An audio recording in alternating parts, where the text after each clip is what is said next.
everybody's here already, my name's Laura Walton. I am a clinical psychologist and a scuba diving instructor. And I'm really interested in bringing those two things together. As any of you out there who are actually instructors probably know, the psychology aspect of diving is really fascinating, even if you're not a psychologist. But as a psychologist myself, I'm really interested in how we can, first of all, learn more about ourselves from what we experience in diving, but also how psychology can help us as divers. And that's kind of the bit I'm more focused on at the minute, is how psychology can help us as divers. And obviously as an instructor, I use it in my instruction as well.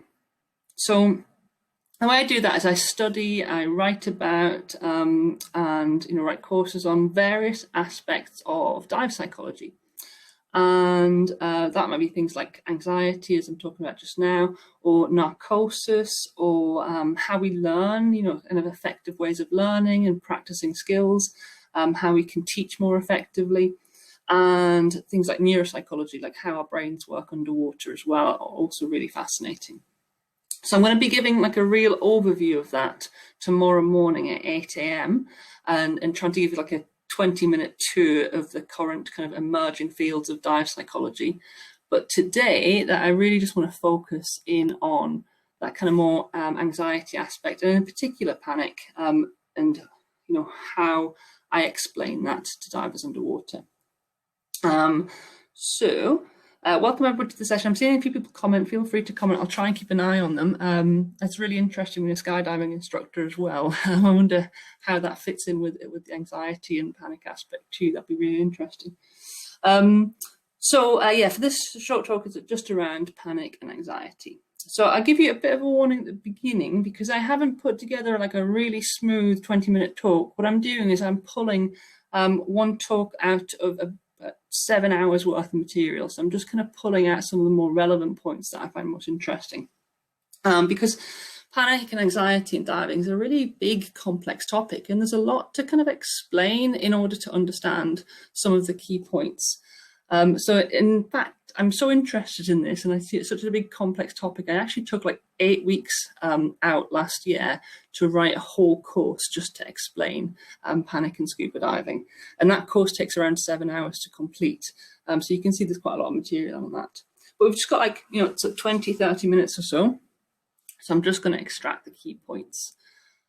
And so what I'm going to do is kind of, present those key points and then ask for some questions, and maybe have some discussion at the end. Maybe at the end, people could come on screen and chat about their experience as well, if you'd like to. So first, I'd really like to ask you, we've got like 9 or 10 people in the session now, about in the chat, just a simple yes or no answer. Like, have you yourself experienced panic underwater, or extreme anxiety underwater, felt very uncomfortable, or seen another diver panic, seen somebody else panic and kind of bolt off to the surface? So have you seen that, yes or no? I want to kind of know if it's a thing that people have even noticed. So I'll give a bit of time for people to kind of pop those responses in. I'll come back to that in a second. So it's just a simple yes or no. Have you or experienced or seen somebody else experience a proper panic underwater? So I've been diving for about 12 years or so, 12, 13 years, and I've been a psychologist for even longer. So anxiety and panic is something that, as a psychologist, we really understand in psychology. It's actually one of the first areas that psychologists develop treatments for. So I've worked with people who have panic attacks in supermarkets, who have panic attacks, related to driving, or various different aspects, and that we have actual treatment protocols to help people get through that. But it's obviously a bit different in diving. But also as a professional diver, so as a dive master and instructor, I've obviously seen new divers and people having these issues, and I've always been quite fascinated as to how we could explain it, how we could understand it better, and of course, how we can prevent it and avoid it. Because, as I'm sure many of you know, panicking underwater and having, extreme anxiety and reacting to that underwater in a way that isn't effective can actually lead to quite serious injury if people kind of lose control and most commonly, it's not the only example, but most commonly a loss of control of behaviour might lead to somebody kind of going into that survival state and just bolting up to the surface. So it's not something that we really want to happen. It's something we really want to avoid. So, but what I noticed was like this kind of thing sometimes happens, and the explanations for it are quite variable and not always helpful in moving us forward. So I've studied it and observed people having these experiences and read about it really a lot and tried to talk to anybody that I can who's had these experiences. And then kind of in doing that, I was finding like lots of really useful ways of understanding it, but it just wasn't quite coming together in a way that I could readily and easily explain to people. As you can hear, I'm kind of going around a little bit in different areas at the minute because it is a complex topic, and it was something I kind of want to explain to people quickly, but at the same time, these things were coming together quite complex, and they come from a lot of existing understanding of psychology and things like how we regulate emotions, how different people's personalities are in different situations. So I kind of was really, for a while, really quite frustrated and dissatisfied, kind of trying to get a hold of a way to explain this easily. And I was just never quite satisfied with how I was explaining it myself. And I also noticed that, like I said, there was this tendency to go for explanations that weren't always helpful. Particularly what we do when somebody's had a really bad experience in diving or had a panic issue and we kind of want to move past it, is often we're going to go for a really simple part of it. We'll often kind of go straight for it was just that, just this bit of equipment failed, or it was just that the person panicked and they just shouldn't have. And that's not really helpful in moving us forward. So I did a lot of searching and a lot of thinking about this. And then one day, it all just kind of clicked together in my head. Like it literally kind of clicked together into this quite simple metaphor that simultaneously kind of brought out the complexity of the issue, but also was kind of simple enough to hold on to. So that's what I want to describe a little bit of today. And I'll come back to that in a moment. So that's a metaphor that is helpful in understanding how panic works. And it's a simple, accessible way to grasp it, and which doesn't also, at the same time, doesn't deny the kind of the subtleties and complexity of it. So before that, I just want to have a look at your responses, and then we're going to look at some statistics to understand how important this is, because I want to get a feel for how important people think this is. So we've got most people saying yes, Richard saying some anxiety, Kira saying both of those. Yeah, I've a bit of both of those as well. I've certainly seen quite a few. Yes, observing with students, it's really common, Raj, that sort of see that in sessions, people having issues, difficulties, panic attacks with video difficulties. Not quite sure what that means, video difficulties, but yeah. But generally people saying yes. Brian's saying no, not experienced and not noticed it. Okay, I do sometimes find that people get, some people who really just don't haven't experienced, haven't had issues with it at all. But mainly the people I talk to tell me that they do have an issue with it, or they have noticed it in other people. So that's kind of some of your opinions. I kind of want to look now, sharing the screen, and some statistics on this. So give me a second, I'm just going to share the screen. Unfortunately, I don't have two screens, so when I share the screen, I'm going to kind of disappear from the messages a little bit, but I'll toggle back and have a look in a bit. So I will share. So let me share that one. I'm going to share my whole screen. And give you, let's just check that. So you can see, yeah, you can see my whole screen. It's all gone a bit kind of repetitive, but once I put this up, hopefully that you can just now see the slides. Okay, and we'll get them onto full slides as well. Full screen, there we go. Okay, so what do we know from the scientific studies, from the accidents reports, and from actual studies in diving? In fact, there's very little study of, kind of psychology in diving. Most of what I'm drawing out here is from the annual safety reports that Divers Alert Network do, and the British Sub-Aqua Club do, and also some other international agencies as well, mostly from the accident reports. And there's very little kind of study specifically around panic. Mostly it's about general accident reports. So experience of panic and near panic underwater, when we draw out of some of these things, has kind of come to be reported as somewhere around 25 and 54% of divers. So that is from studies that are just surveying divers. It's not people who've had accidents, it's just surveying general groups of divers and asking them if they have experienced panic or near panic underwater, which is like almost panicking but not quite losing control. It's that feeling of being very anxious and something very wrong, but not actually losing control. So that means there's perhaps as many as one diver in every body pair has panicked or almost panicked at some stage in their diving. And I find that quite an interesting statistic when you pull that out, the reports that have been done, because it's not as talked about as that, I don't think. It's not something that we talk about a lot. It's not something that we spend much time preparing for, and it's certainly not something we see a lot of in training, other than maybe a little bit around the rescue diver level training. So some of that comes from specific studies. So the first of those is Colvard and Colvard in 2003. That was a survey of divers in which 37% of female divers and 24% of male divers reported experiencing panic in diving. And it's likely to be an underestimate because that study only recruited qualified divers. So they missed a whole chunk of people that maybe had just done tried dives or just started diving and maybe hadn't even finished their certification. So they missed that big group as well. So the potential for people having issues with panic or anxiety in those areas is obviously a bit higher. And the other study is Morgan in 1995. Again, these are quite old studies because there's not a huge amount of data on this. A survey of over 200 people, experienced divers.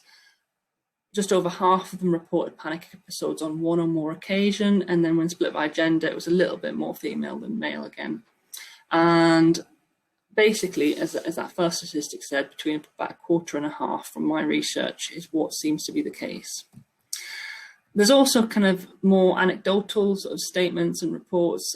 This is from one of the few books about dive psychology, which is Stress and Performance in Diving, which is very much about the physiology, sort of how it affects our bodies, how stress affects our bodies, and the psychology of diving.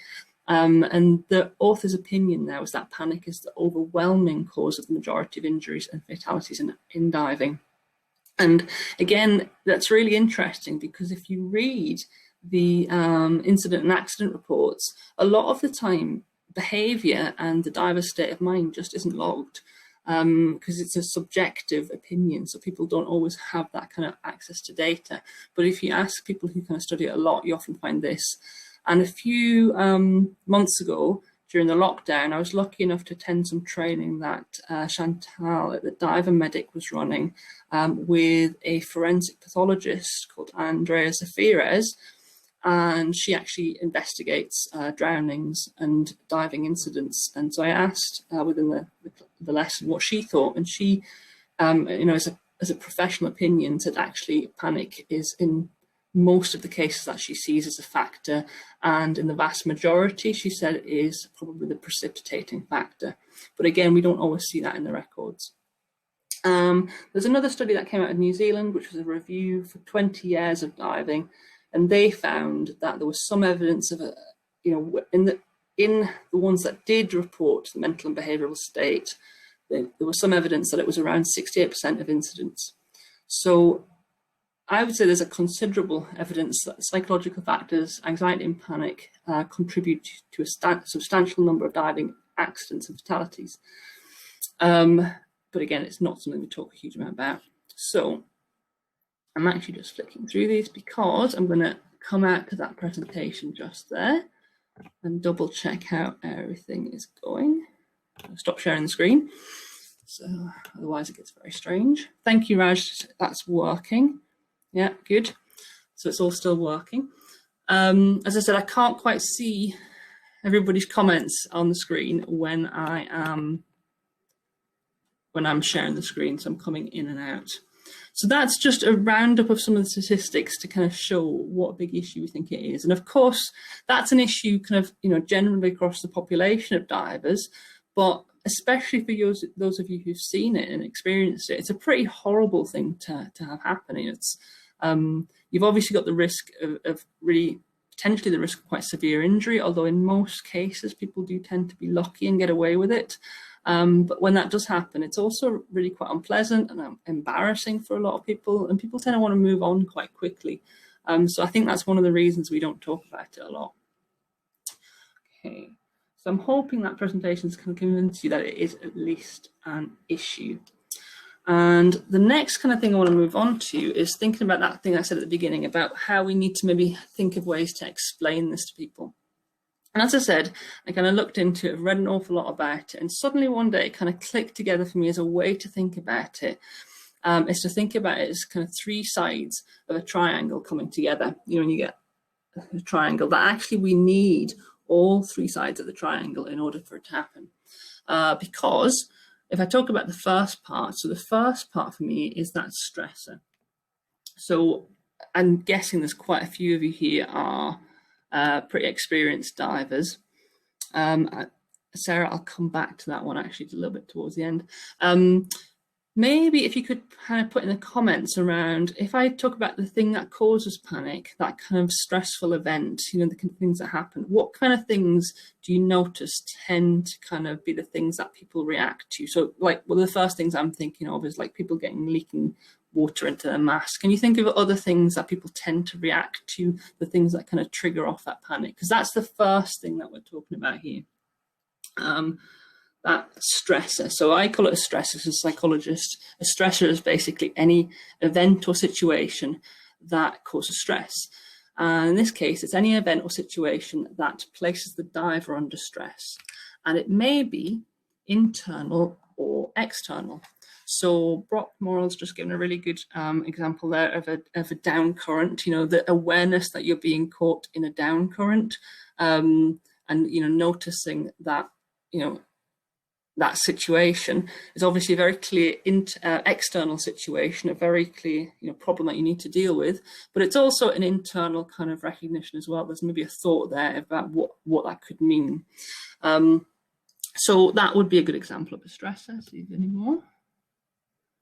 Thank you, Sarah. Sudden currents as well, similar to down currents. Losing sight of a body, yeah, or a guide, that could be a stressor, yeah. So that would be an event, something that's happened, losing sight of a body, and then perhaps some of the internal attributions around that. But yeah, one of the kind of points, oh yeah, poor visibility, that's a good one too. So one of the points I want to make about the stressors is that actually stress is completely unavoidable in diving. It is actually part of diving. And actually it's a really important part of it because we need to learn to overcome these stresses in order to develop our skills. But it is completely unavoidable in diving. We're going to have things happen. We're going to have issues that we need to deal with. So it's how we respond to that matters. There are many potential objects, situations and events that can be considered. So the ones that you're listing and even more that cause people to come stress. And as divers, we deal with these stresses sometimes on every dive. A bit of water in the mask and we clear it without thinking. Sometimes a current picks up and we just change the route and we change our plan and respond to it. Sometimes it's something like a shark swimming by and you get your camera out. A lot of people might think that would be a stressful event, or some people it is, but for a lot of people, it's certainly for us as divers, it's getting your camera out and kind of enjoying that experience. Because stress is really, really subjective. What is a stressor to one person is not to another person.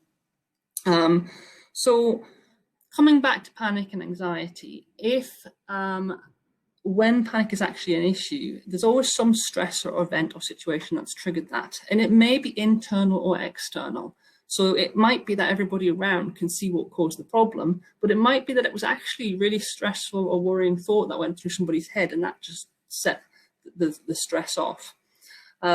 Sometimes after a diver's panic, they might have no recollection of what it was that triggered that in the first place, just because of the way the stress kind of the way the stress kind of has an effect on our memories and how they're laid down. People might end up on the surface and they have no idea what it was that caused them such stress in the first place. But that can be that, kind of those kind of things. I think we had a few, let's just check a few more examples. Yeah, seasickness is very stressful. Now Raj is already kind of preempting me, that lack of ability to deal with it. So that's our next bit. But failure of equipment, so like a leaking mask, or catastrophic kind of failure that leads to a loss of gas, equipment failure, yeah. And yeah, noticing that you're lower on there than you thought. That's actually quite one recently. I've had somebody having an experience that, people noticing that they're low on air, and that being a stressor, not necessarily even too low on air, but just noticing the air supply going down can be stressful. Narcosis, yes, definitely narcosis. I put in the potential for a stressor. And yeah, Sarah, that kind of social aspect and the events that are happening within the body relationship as well, if people aren't sticking to plans. Yeah, first ascent. So that's a good example as well for the next one, Paris. So yeah, now the interesting thing about all these stresses I'm listing is probably some of you already are thinking, but I can deal with those things. And that's because encountering the stressor doesn't lead to panic on most occasions, because most people cope with it effectively, or it might not even bother them. So Paris has just kind of had that one about first going under the water. For a non-diver, that first descent under the water is both kind of really exciting and also a stressor as well, because it's a real kind of unfamiliar sensation. But for us as divers, like, it's actually the most relaxing part of the dive sometimes. So it's really, really subjective. Now, these events and situations are not problematic if the diver, as I think it was Raj was saying, if the diver is confident and competent in dealing with those problems. So if we can respond to a problem and fix it, well, then there's no reason to panic. So it only occurs when the diver's unable to respond effectively.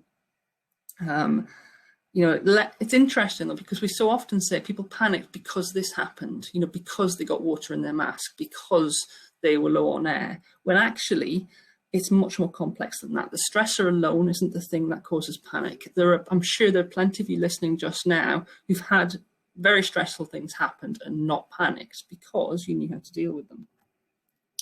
So that's the second part of the triangle. The second part of the triangles, I just scroll through some notes. So we've had the stressor. The second part of the triangle is readiness. So that's about there being a gap between the diver and the actual dive in their skills, knowledge, or equipment. So skills, knowledge, equipment is part of our readiness. So, and it's not completely fixed, because as you know, there's lots of different types of diving and we're developing all the time. So it's not like there's a set amount that you need, it's that you need to be ready for the dive that you're doing. And as divers, we're entering environments where we need the special equipment and skills in order to survive. And we're going to face these stresses, but they're not going to be a problem if we're confident and competent in the skills to approach them. But if we go into situations that we're not ready for, either under-equipped or under-skilled, then when faced with that problem, the solution may not be within our reach. And so that's why it's important that we dive within the kind of skills, the limits of our training, etc. But the lack of diver readiness it's really important to think of, that it means that divers don't have the skills or equipment to respond to that specific situation effectively. It's a gap. It's not like saying that this particular person is a panicker. It's like saying, well, this particular person does not fit this situation because of the lack of skills. There's plenty of diving situations that I would consider myself as not being ready for. So I don't have technical training. I'm not cave trained. So I would consider myself as not competent in those areas. And I'd be far, far more likely to be having issues if I went into those areas without further training. Because the issue is when we're faced with those stresses, if we can't deal with it, if we're unable to deal with it, it leads to a perceived lack of control. And we feel threatened. That leads to a fight or flight response. And that may trigger panic as a survival response to escape. And people only panic if they have no other option and they see themselves as incapable of dealing with the problem in front of them. Nobody likes panicking. It feels horrible and it's embarrassing, and people don't like it at all. It's not something you would choose to do. If you have the solution at hand, you're going to do that. It's not something we would ever choose to do. So that's another reason why just saying just don't panic is really unhelpful, because people wouldn't choose to do it if they had another option. So that's what readiness is all about. If we are able to respond to the situation in hand, then we are ready to deal with it and we have another option. Okay, so that gap in readiness, that may relate to a skills deficit when it comes to that diving environment. Like I said before, not being trained in overhead environments and then going into an overhead environment, you might find yourself in a situation where the stressors far outweigh the readiness that you already have. So it's far more likely that you experience a triggering stressful event in that situation if you're not prepared for it. And then the diver's equipment and the appropriateness of the kit for that area that they're diving. So a very highly skilled diver would not be ready for a situation if they didn't have the correct equipment. If they had, for some reason, the correct equipment wasn't there. And then, of course, the equipment, it's not just about having the equipment, it's about being able to use it as well. There's certainly been incidents, there's a very specific incident actually of 2 divers that died in an entanglement in a kelp forest, and both of them had knives on them. And the issue was that they didn't end up using them because they'd kind of panicked and they hadn't been able to be ready to kind of deal with that situation, even though they had the equipment. It was more a lack of awareness and knowledge at that time. Okay, I'm just checking the time there because we're using quite a lot of the time. Yeah, so you might be hearing all these situations and thinking, well, even these situations I'm describing, these very difficult and challenging situations, exactly, Brock, that's exactly what I'm coming to. As long as you have gas, it's time to fix the problem. But yeah, there's, you might be hearing all these situations and thinking, well, I can handle this. I've had plenty of divers handle these things, and don't panic. So we can have the stressor, that first part, the thing that is the stressful event, and we can have the lack of readiness or the gap in readiness in the situation. But you still then get people not panicking in those situations. You still get people having problems in both areas and not panicking, because there's actually a third part. And the third part, we put them all together, is thinking about how the person then responds. Because the actual event plus our response is the thing that equals the outcome. So the next part of that triangle is our regulation. And regulation is a really interesting part because it's so variable. So regulation, I refer to that as a difficulty in the diver's ability to manage their emotions, thoughts, or actions in that moment. So I think that's why I kind of picked up on Brock's suggestion there about having gas and not having time to fix the problem. It's that kind of place of having a difficulty, encountering it, and then still being able to draw on the skills you've got and stay calm enough and engaged enough to fix the problem. That would be a good example of being able to regulate and come back and fix the situation, respond effectively. So that third area of the triangle is a difficulty in the diver's ability to manage their emotions, thoughts, and actions. Because actually, when we encounter these stressful events, when something happens, is if you're going to dive for any length of time, something, you do encounter stressful events underwater. When they happen, there's going to be an emotional and physiological reaction. And people really vary on how intense that will be. I mean, you just know from the people around you, some of us kind of respond quite intensely to small events. Some of us respond, much, much less and are very calm about it. And then there's also, on top of that initial response, there's the need to regulate emotion, being able to calm ourselves down and stay engaged in the current situation in order to actually plan and effect an effective response. And people really, really vary on that too. So our bodies have really interesting physiological systems that can manage those responses, and they're affected by our behavior, and we can change and adapt to our situations. So the way I describe this is a really simple way of describing it, is that we all within our bodies have these systems that can help us to wind up and to wind down. And these are like physical, neurological, and psychological systems that wind us up and wind us down. So we got one that's winding us up into high arousal. That is fight or flight or freeze. When something happens, we can get wound up. Breathing rate goes up, heart rate goes up, we get ready to respond to something. And this is a basic part of human survival. We have these systems. And we have another system that helps us wind down, that I'm kind of using just now to slow myself down. We can wind down, and it down regulates to low arousal, which is rest and repair, and sometimes can go a bit too far. And those systems kind of help us to regulate how we respond to stuff. So when something happens, we can calm ourselves down, stay connected, engage, and be able to respond to the issue. And these systems are geared for survival, but in diving, if they get really hijacked and they go up too fast and we get into fight or flight, they're really not helpful underwater.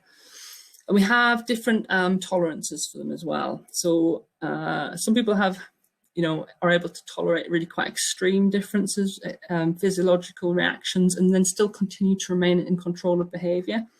And some people find more difficulty with this, with the extreme states, and can react with extra anxiety.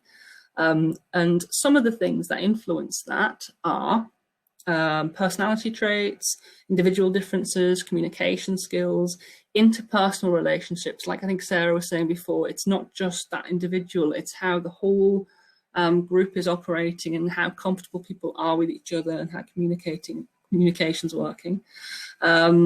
There are social drivers of behavior. There's our current physical health and our current kind of mental and emotional well-being. And some of that can be as simple as, how well people have slept. And if we're, feeling really generally chronically stressed, then we're going to be less able to kind of calm ourselves down and respond to things. So these combinations are really, really different. So we get loads and loads of variety in how people respond to these situations. Okay, so I'm really aware that I have taken up that full 30 minutes. I'm not quite sure if I get thrown out soon, but we're just going to bring it all together to think about that variability. And we're thinking about it as the panic being sparked when these three sides of the triangle all come together all at once. You kind of need to have a bit of it all at once in order for people to have an issue. And the important thing about that is, as I said at the beginning, it's kind of bringing out the rest of the triangle, because we so often get hooked on just one aspect of it. Like somebody was saying before, it could be that people kind of have anxiety issues, taking medication. It could be that people then end up kind of pinning things down on that, and that's not always helpful, because there might be other aspects of the situation, like being able to look at readiness, being able to look at, is there actually something more complex going on? Okay, so I think that's the main points I wanted to consider. Hi Chantal, I've seen you came in. I didn't know that actually. Thank you for sharing that. So that's kind of the main points I want to pull out. As I said, it's a big, big topic, and I can spend an awful lot of time kind of going into the whole details of it. But the bit I really wanted to kind of come and focus on today was this idea of being able to explain panic as three kind of big chunks all coming together in order to kind of spark panic. And then there's actually even more factors involved in keeping it going. So I'm going to kind of end my kind of talking a bit here, just in case I do get kicked out. But I'm at the same time going to invite some questions. If we do get kicked out, I will head over to the booth, the Scubapsyche booth, if anybody wants to catch me there. But for now, does anybody want to ask some questions either in the chat, or you can share your screen and come on and chat to me if you like as well? Thank you, Raj. Yeah, I agree. It's something that we can think more about as divers, and really it's important in terms of avoiding it as well. I think that's the main thing, how we can deal with it, how we can avoid it. Thanks, Chantal. That's very nice of you, thank you. Any questions, anything people want to talk about a bit more? I think, yeah, thank you, Kira. Yeah, I think that's it. It's just about thinking about, I think actually when I speak to more experienced divers, especially technical divers, there's much more of an attitude of fear and nerves and things that are actually a normal part of diving, and we shouldn't just kind of bypass them. We should work out how we deal with them and learn to deal with them better and prepare for them. So definitely talking about it a little bit more and being able to find ways to learn to kind of be able to avoid the more catastrophic events that we don't want to is a big issue. Okay. Sorry, I'm just scrolling down. I'm seeing the bottom there. Yeah, I think so. And the not talking about it can be quite a big problem. It could be, for example, if people are really scared and don't want to say anything. I've certainly been on dive boats before where I was paired up with somebody who was physically shaking and they didn't want to say there was an issue, but they were physically shaking, and it wasn't cold. It was definitely just they were very nervous. So it really helps if we're able to kind of talk about that and maybe even change the plans, make things a little bit easier if that's necessary. And then you're avoiding situations where that happens, where they can be in much more danger. Okay. Is there any more questions? There's still 15 people here. Any more questions and comments that we can think about? I might scroll back. There was one specific one on medication, actually. I don't remember exactly what it was. Yeah, Sarah said, thoughts on diving when prescribed psychotropic medications, like for anxiety, depression. So I'm a psychologist, so I have spent many years learning to studying and learning to help people with psychological issues in terms of anxiety and depression. I do that through talking therapies and changing behavior. I'm not a psychiatrist, so I can't professionally comment that much on psychotropic medication, although I do obviously read about that and understand that as well. It's not something I can advise on. That's something to ask preferably a diving doctor about. So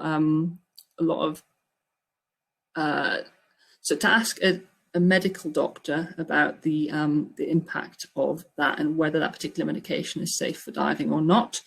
And that needs to be separated out from the medication can have effects that are potentially difficult underwater, and the condition can also have effects that are potentially difficult underwater. For example, depression can lead to a lot of slowing down and thinking through things more slowly, so that can have an impact underwater.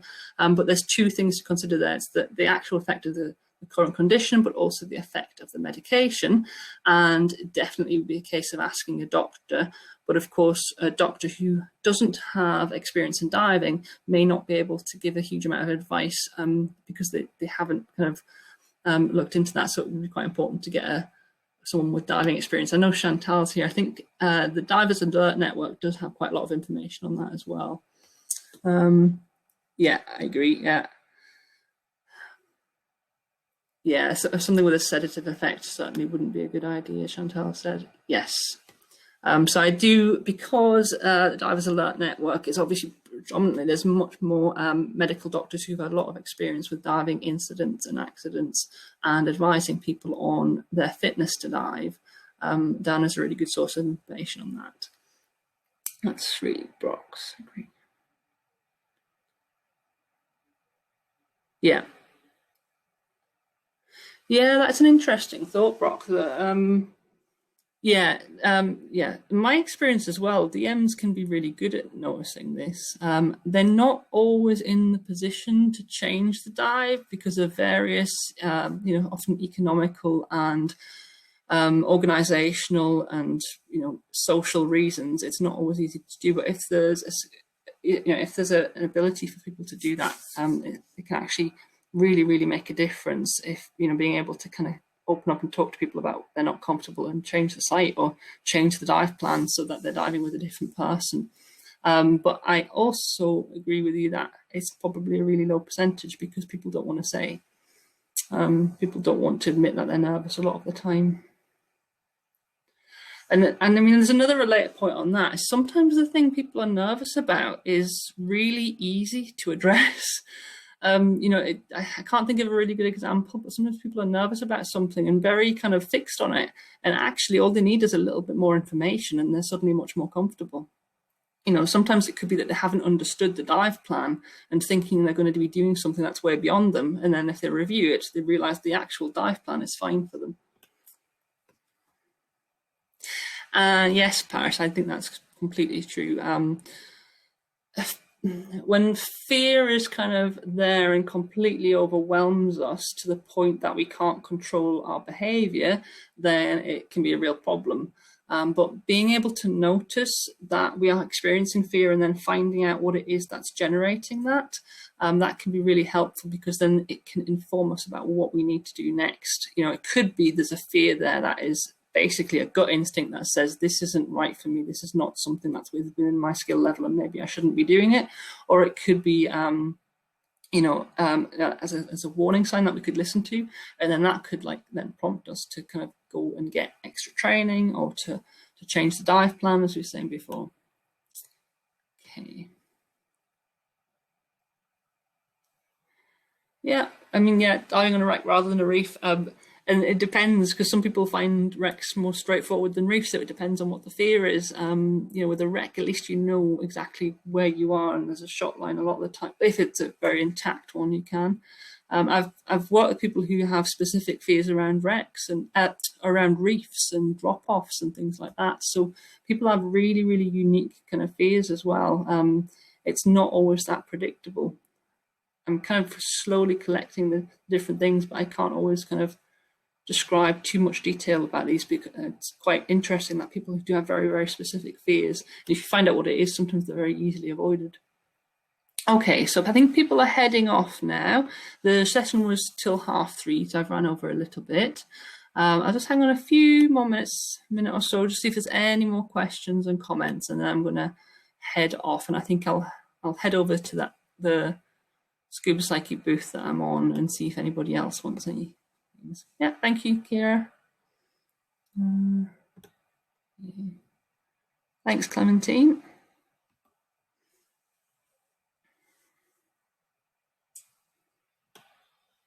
Okay.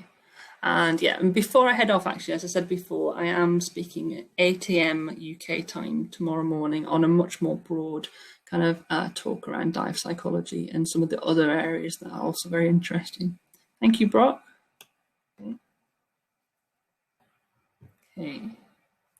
Okay, so I'm going to head off now. Thank you for coming along and meeting you, and I might see you around somewhere else in the dive show.